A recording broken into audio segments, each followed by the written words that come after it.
محترم سامعین کرام، ایک واقعہ یہ بھی پیش آیا جس سے صاف معلوم ہوتا ہے کہ یہ محرم کا مہینہ خوشی کا مہینہ ہے، نہ کہ غم کا اور نہ کہ ماتم کا۔ ہم سب کے ابا جن کو ابو البشر کہا جاتا ہے، حضرت آدم علیہ السلام، قرآن حدیث سے صاف معلوم ہوتا ہے کہ حضرت آدم علیہ السلام کی توبہ کو اللہ نے جو قبول فرمایا وہ محرم کی 10ویں تاریخ کو۔ ہاں، ہمیں معلوم ہے نا، حضرت آدم علیہ السلام اور ہماری ماں یعنی ماں حوا علیہ السلام دونوں جنت میں تھے اور دونوں جنت میں بڑے مزے کر رہے تھے۔ اللہ نے فرمایا تھا جنت میں رہو، سہو، کھاؤ، پیو، مزے کرو، جنت کی قسم قسم کی نعمتوں سے فائدہ اٹھاؤ، لیکن ایک درخت ایسا ہے کہ اس درخت کے قریب بھی نہ جانا۔ تو حضرت آدم اور ماں حوا تو دونوں جنت میں تھے، اللہ نے منع فرمایا تھا کہ ایک درخت کے قریب بھی نہ جانا۔ حضرت آدم علیہ السلام اور ماں حوا علیہ السلام کو دونوں جنت میں اللہ نے رہنے کا حکم دیا تھا۔ اللہ نے قرآن میں فرمایا وَقُلْنَا يَا آدَمُ اسْكُنْ أَنْتَ وَزَوْجُكَ الْجَنَّةَ، وَقُلْنَا ہم نے فرمایا یا آدم آپ اور آپ کی بیوی جنت میں رہو، وَكُلَا مِنْهَا رَغَدًا حَيْثُ شِئْتُمَا، اور تم دونوں کھاؤ پیو مزے کرو جتنا چاہو، لیکن میرا ایک آرڈر ہے، میرا ایک حکم ہے وَلَا تَقْرَبَا هَٰذِهِ الشَّجَرَةَ فَتَكُونَا مِنَ الظَّالِمِينَ۔ اللہ نے فرمایا ایک درخت ایسا ہے کہ اس درخت سے کھانے کی بات تو بہت دور، اس درخت کے قریب بھی نہ جانا۔ تو اللہ نے منع فرمایا تھا کہ اس درخت کے قریب بھی نہ جانا، لیکن شیطان کے بہکاوے سے حضرت آدم اور ماں حوا علیہ السلام نے اس درخت کے کچھ دانے کھا لیے جس کو شجرہ ممنوعہ کہا جاتا ہے، جس درخت کے قریب بھی جانے سے اللہ نے منع کیا تھا۔ اس کے کچھ دانے کھا لیے، علماء کرام نے لکھا ہے کہ تقریباً 3 دانے کھائے تھے۔ اب سوال یہ ہے کہ جنت میں کس درخت کے دانے کھائے تھے؟ تو مفسرین کرام کی اس میں مختلف رائے ہیں، بعضوں نے گیہوں کے دانے بتائے، بعضوں نے جو کے دانے بتائے، کسی نے اور کچھ بتایا۔ خیر، حضرت آدم علیہ السلام نے جنت میں اور ماں حوا علیہ السلام نے 3 دانے کھا لیے۔ ظاہر سی بات ہے جب اللہ نے منع فرمایا تھا تو یہ اللہ کی نگاہ میں غلطی ہو گئی اور لغزش ہو گئی۔ اللہ نے حضرت آدم اور ماں حوا علیہ السلام کو فرمایا کہ آپ اب جنت سے نکل جاؤ اور زمین پر اتر جاؤ۔ اللہ نے حضرت آدم اور ماں حوا علیہ السلام کو جنت سے نکال دیا اور زمین پر اتار دیا۔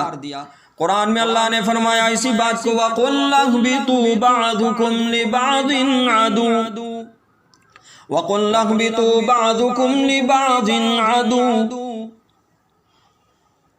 حضرت آدم اور حضرت ماں حوا علیہ السلام کو اللہ نے جنت سے نکال دیا، زمین پر اتر جاؤ، تمہاری غلطی ہو گئی۔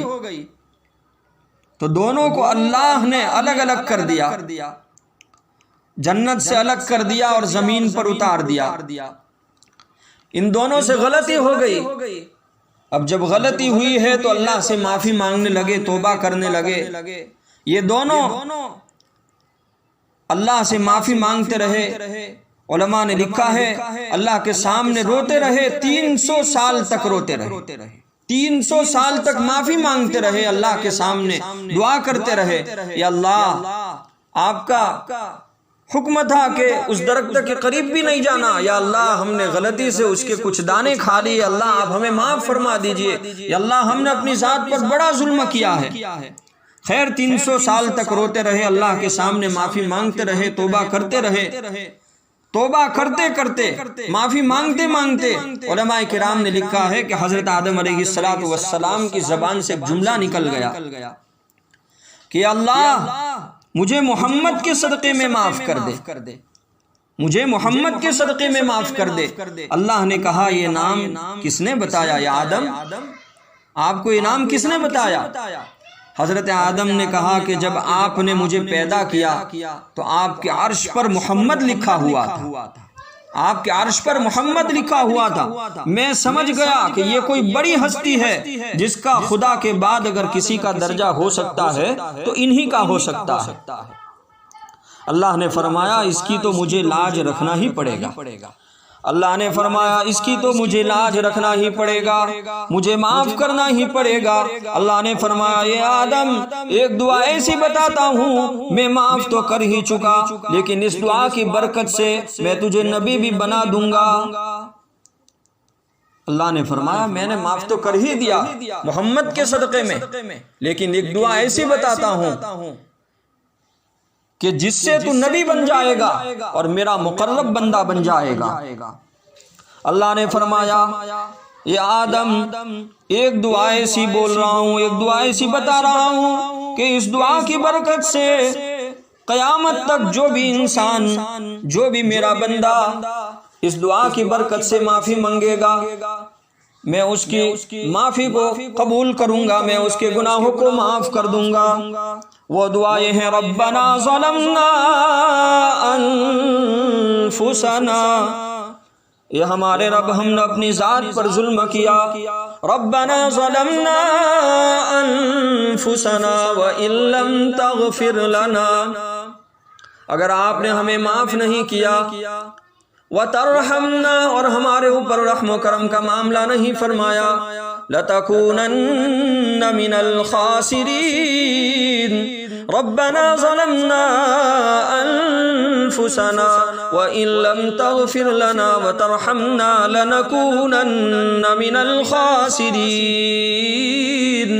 ہم نقصان اور خسارہ اٹھانے والوں میں سے ہو جائیں گے۔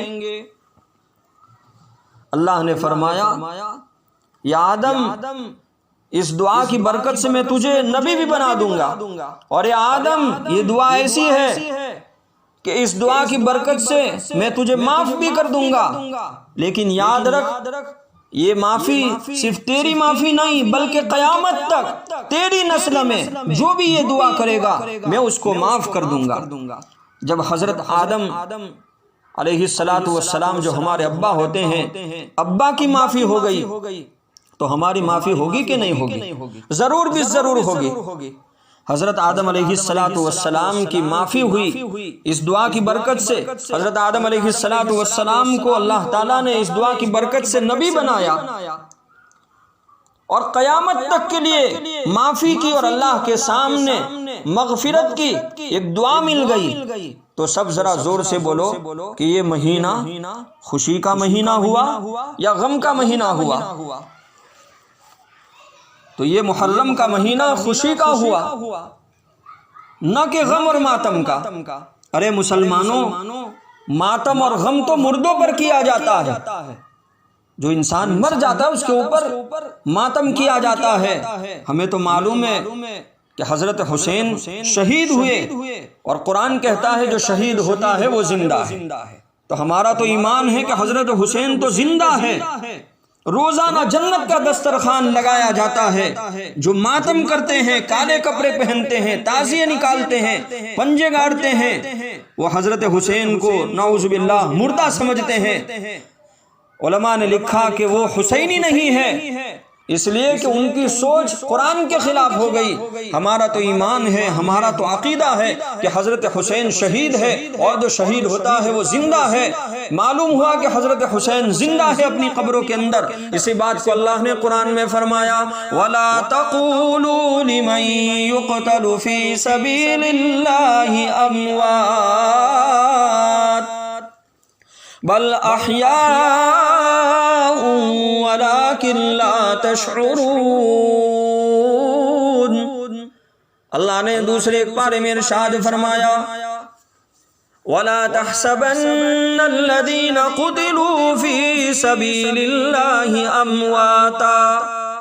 یہاں بھی یہی بات کہ جو اللہ کے راستے میں شہید کر دیے گئے ان کو مردہ مت سمجھو، ان کو مرا ہوا مت سمجھو۔ اللہ فرما رہے بل احیاء، بلکہ وہ تو زندہ ہے، ان کو ان کے رب کی طرف سے روزی اور رزق پہنچایا جاتا ہے۔ معلوم ہوا کہ حضرت حسین تو زندہ ہے اپنی قبر کے اندر، اور حضرت حسین کے لیے اللہ کی طرف سے جنت کا دسترخوان لگایا جاتا ہے۔ محترم سامعین کرام،